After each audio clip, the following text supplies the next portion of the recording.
Hey, welcome back, everybody. Delighted to welcome two special guests here to the studio at Sky Sports News. Wycombe Wanderers midfielder Matt Bloomfield, who yesterday announced your retirement. I'll ask you about that in just a second. We've also got PFA Chief Executive Maheta Molango with us as well. Thanks so much to you as well for coming in and chatting about this. Matt, I know this is a difficult day for you because you announced your retirement yesterday. Why don't you tell everyone watching at home what's forced that decision? Yeah, there was an incident at Exeter in the EFL Cup in August where a quick free kick was taken, hit me on the back of the head, and I suffered a concussion that was a little bit more serious. I've probably suffered 5 in the last 4 years, but this one I knew was different. I came off in that game, and little did I realise at the time it'd be my last game of professional football. So yesterday was certainly an emotional day. 18 years playing at one football club has been great, and to call time in my career was a little bit bittersweet, really. You mentioned that this is not your first concussion, so your 5th. How did you realise, what made you feel like this was different to the others? So the last ones I would recover in a week or so and feel absolutely fine. Even after a couple of days I'd be ready to go back to work even though I wasn't allowed to. Whereas this one, I just knew it was different. I'd sit with my girls and things that usually brought real light to my life weren't as easy, like them reading their stories at night time. You know, I love my exercise. I was one of them guys who got into cycling in the pandemic. So a couple of weeks after I went out on my bike, I had to turn around and come home because I just couldn't face it. So fatigue levels were high, energy levels really low, and I just struggled to concentrate on stuff. So little things like that, I just knew that I felt different. I took the girls out on the teacups one day at the theme park, and that made me really dizzy. Whereas, you know, it's a really gentle ride. So I knew that things weren't great, and we had to investigate further. Maheta, I'll bring you in here. It's so hard to hear, isn't it? You know, reading stories to his daughters is difficult. Going on his bike, doing simple things for Matt is feeling more tricky, and all from a ball hitting him on the back of the head as well. It wasn't as though it was a clash with another player or an elbow. A lot of work's gone into sort of the danger of the football hitting the players' heads. But what's your reaction to Matt's situation? Well, it's a sad day because I think losing someone like him for what he means on the pitch and off the pitch, I think is a sad day. That's the reality. But I think equally, I think it's a awakening call. I think sometimes when you play, you feel strong, you feel fit, you feel unbeatable, and then you realize that you're a human being. You know, and yes, you feel strong, you feel fit, but you're still subject to the same issues that a normal person on the street. And all of a sudden, one day you are playing on the pitch and enjoying. The next day, you struggle to stay with your own daughter. So I think it's an awakening call for all of us.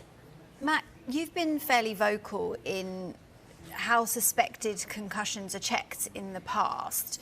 Do you feel that the correct protocols are in place to properly assess players in the immediate aftermath? No, I'm really pleased that a concussion sub was introduced, but the way it's done, I think, could be altered slightly. My view on it, and I've been vocal about this in the past, is that immediately after a suspected concussion, the player be removed from play, replaced by a concussion sub, taken to a sterile environment in a doctor's office or a physio's room, and be allowed 10-15 minutes to really assess the severity of the incident before a decision can be made to return to play or not. Because, you know, at the moment, physios are allowed unlimited time, but there's always a crowd, other players, a referee who's got time limits, the result of the game at the time, and I just feel like there's too much influence over that decision.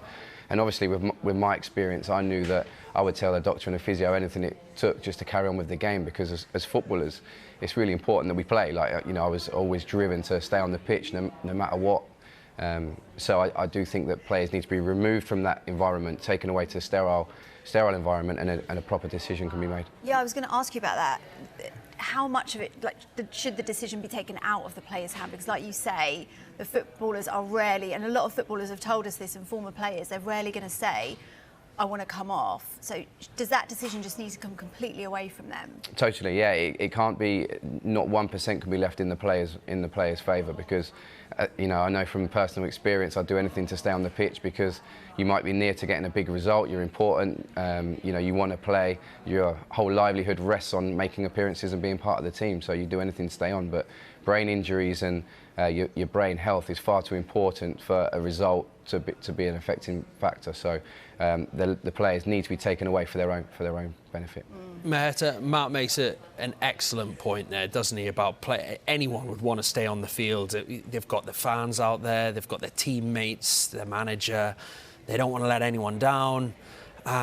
We saw something with Sadio Mane, didn't we, at the AFCON, the Africa Cup of Nations, where he stayed on the field and in fact scored a goal in the immediate aftermath after having a head injury, but clearly wasn't quite right either. Do you agree with Matt that the changes have to be made? Do they have to take that power away from the players to make the decisions? Does it need to be a medical decision? I think Matt is spot on.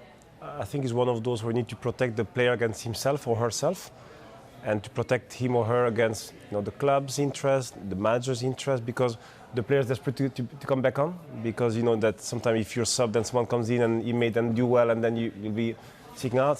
The manager wants you to be back, the club wants you to be back, and it's one of those, as Matt was saying, I think it's one of those to be removed from the discretion of the player or of the club and just independently assessed by an expert. And in terms of concussion substitutions, do you think that they're working? I think we could do more. I think clearly it's an area of improvement. I think we need, again, to put player welfare at the centre, irrespective of financial interests, of other interests. I think it just needs to be about player welfare, and I think it's one of those that is, in our opinion, a no-brainer. Matt, how scary is it for you, mate? Because, you retired yesterday, you're feeling sort of everyday tasks tougher than usual, like reading bedtime stories to your two young daughters.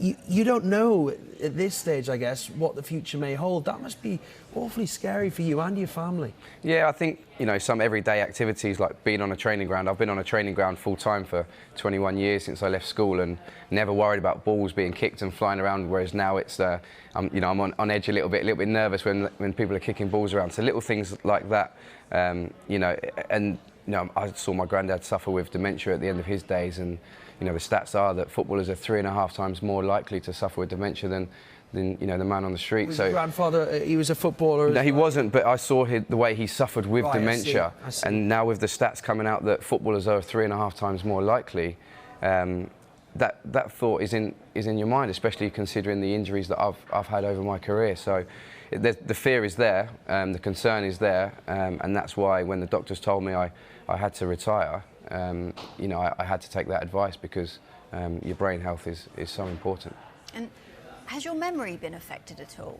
It has, yeah. So just in conversations, a simple word that I'm mid-flow, I'm talking, and then a simple word will just evade me, and I have to kind of think a little bit harder about it, and it gets quite frustrating. I get a little bit angry with myself. So little things like that do come into play, and they've been a kind of a hangover of the injury at Exeter in August. So it does get a little bit frustrating, but I know that I was extremely lucky and happy to have such a long career, and I've got so much to be thankful for. You've spoken wonderfully here on Sky Sports News, Matt, so thank you so much. And Maheta, just one word with you as we run out of time, but what more can the PFA do you think?